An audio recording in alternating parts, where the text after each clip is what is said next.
नमस्कार। हम लोग साहेबगंज चौकीदार का क्लास कर रहे हैं, जिसमें से आज हम लोग 5वां क्लास पढ़ रहे हैं। तो टोटल साहेबगंज चौकीदार में आपका 50 क्वेश्चन आएगा, जिसमें से 2 पार्ट रहेंगे। एक साहेबगंज का जीके रहेगा और दूसरा आपका रहेगा रीजनल लैंग्वेज। तो रीजनल लैंग्वेज में जो भी आप चूज किए होंगे उसका रहेगा। मैं यहाँ पे आपको कोठा के लिए यहाँ पे तैयारी करवाऊंगा। तो 50 क्वेश्चन का जिम्मेदारी मेरी यहाँ पे, ठीक है ना। तो मैं उपेंद्र आपको साहेबगंज जीके यहाँ पे पढ़ा रहा हूँ, क्योंकि मैं ऑलरेडी झारखंड जीके का फैकल्टी हूँ।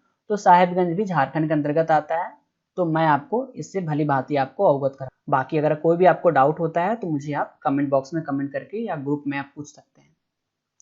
तो सबसे पहले तो आपको अगर चौकीदार ग्रुप में आप ऐड नहीं हुए हैं तो जो हमारा नंबर है ना 8809474880, इस पे आप ऐड हो जाइएगा। इस पे आपको क्या लिखना है, साहेबगंज चौकीदार लिखना, आपको ग्रुप में ऐड कर दिया जाएगा।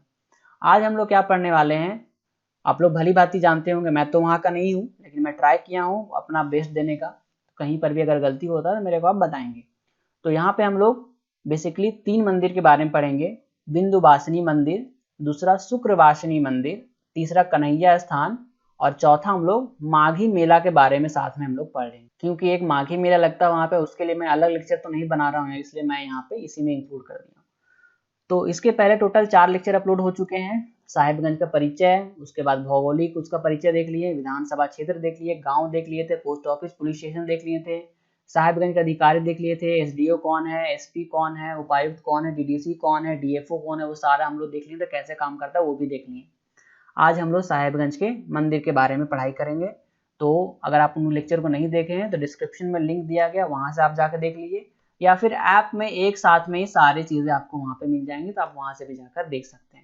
बाकी हम लोगों ने रामगढ़ चौकीदार का क्लास भी हम लोगों ने कराया है, तो जो भी अगर आपके दोस्त यार भाई बंधु होंगे रामगढ़ के भी, तो वहां आप उनको रिकमेंड कर सकते हैं कि वहां पे फलना जगह क्लास हो रहा है, ठीक है। सबसे पहले हम लोग पढ़ते हैं बिंदुवासिनी मंदिर के बारे में। तो आप देख रहे हैं यहाँ पे, आप में से बहुत को जानते ही होंगे वहां पे या गए होंगे।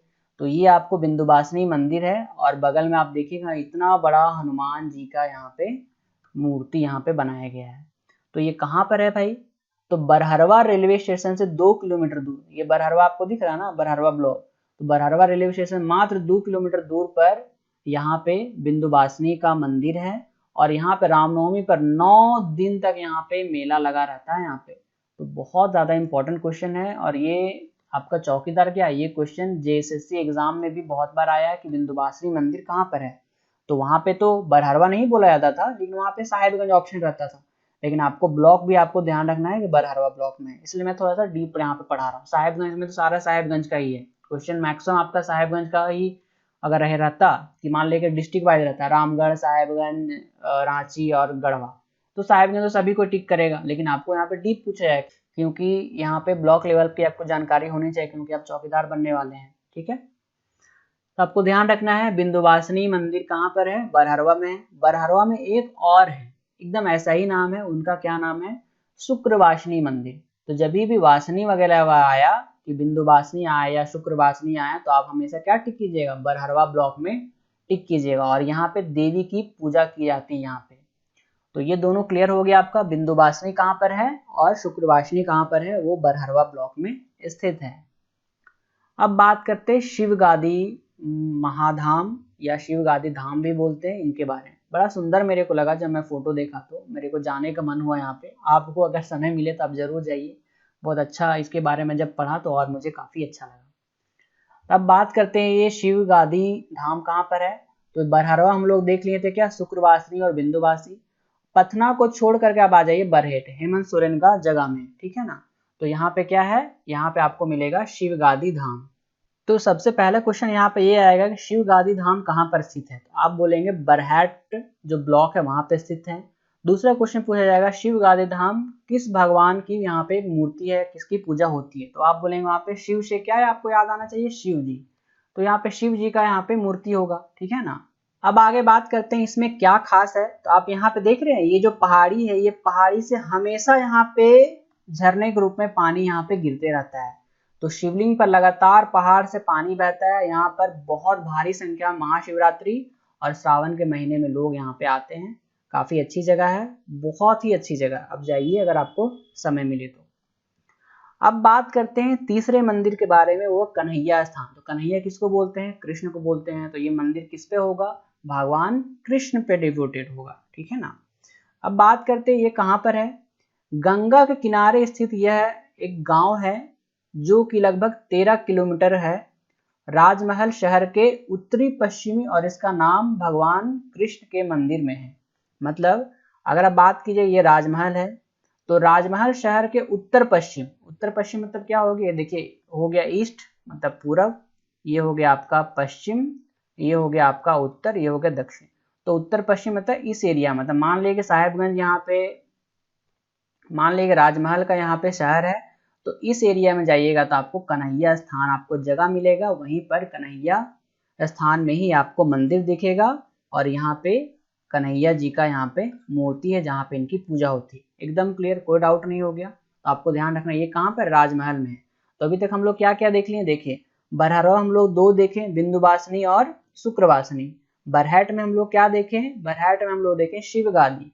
और राजमहल में हम लोगों ने क्या देखा? राजमहल में हम लोगों ने देखा कन्हैया स्थान। कोई डाउट नहीं। चलिए अब बात करते हैं कि ये फेमस क्यों है। तो चैतन्य महाप्रभु, चैतन्य महाप्रभु एक महाकवि हुए हैं। आप अगर इतिहास पढ़े होंगे तो, अगर आप नहीं पढ़े होंगे तो कोई दिक्कत नहीं है। तो चैतन्य महाप्रभु एक महाकवि हुए हैं। एक बार बंगाल से ब्रॉडबेन जाने के रास्ते में वो आ रहे थे, तो वहां पे भगवान कृष्ण के दर्शन प्राप्त हुए उनको, ऐसा माना जाता है। और ऐसा ये भी कहा जाता है कि चैतन्य महाप्रभु के यहाँ जो पद चिन्ह है वो यहाँ पे संरक्षित है, मतलब वहाँ पे अभी भी संजो करके रखा गया है। और ये ब्रॉडबेन कहाँ पर है ये तो मेरे को नहीं पता, अगर आपको पता होगा तो मेरे को कमेंट करके बताइए। और तो बस ये आपको ये ध्यान रखना है कि यहाँ पे क्वेश्चन कैसे कैसे पूछे जा सकते हैं कि कन्हैया स्थान कहाँ पर है? आंसर राजमहल।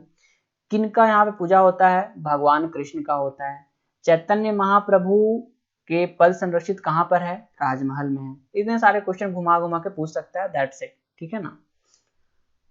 अब बात करते हैं माघी मेला के बारे में। तो माघी मेला कब लगेगा भाई? माघ महीने में लगेगा, कोई दिक्कत नहीं। और ये कहाँ लगेगा? ये भी आपका राजमहल में ही लगेगा।